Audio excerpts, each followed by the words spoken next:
Basically, I saw this one comment on TikTok saying that hairspray works as a fixing spray because I just now found out that setting spray and fixing spray is two different things. And I have this one setting spray that I bought. This. But it's gone. It runs out so fast and it doesn't set on my face. It smudges and it doesn't really last that long. So I'm gonna try hairspray because the comment said it works better.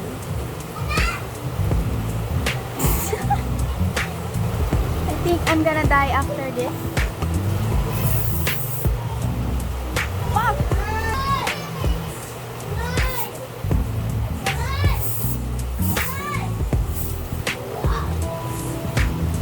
They said drag queens use this method.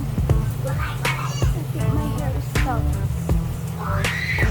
Tingin ko mahirap tanggalin ngayon yung mascara ko. Kasi yung, tsaka yung eyebrows ko. Like, because these are the ones that are here. But basically kasi when I'm at school, my blush, natatanggal siya. Like, nagme-melt siya sa skin ko. Or through sweat. Siguro. Pero yeah. I hate reapplying at school kasi daming judgmental na kaklase. But halos lahat naman kami doon ng mga babae nagre-retouch halos every lunch. Wala kang gana mag-retouch ng recess, okay? Hindi lahat may gano'n na. May gano'ng gana. Halata ba yung blush ko? Parang hindi. Parang mas kakapalan ko pa no. Charot. Pero I think hairspray is much better than this. Yeah.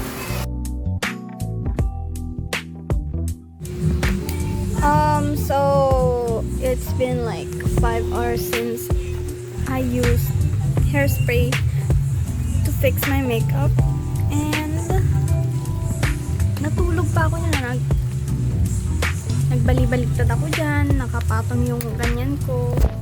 Tingnan natin with flash.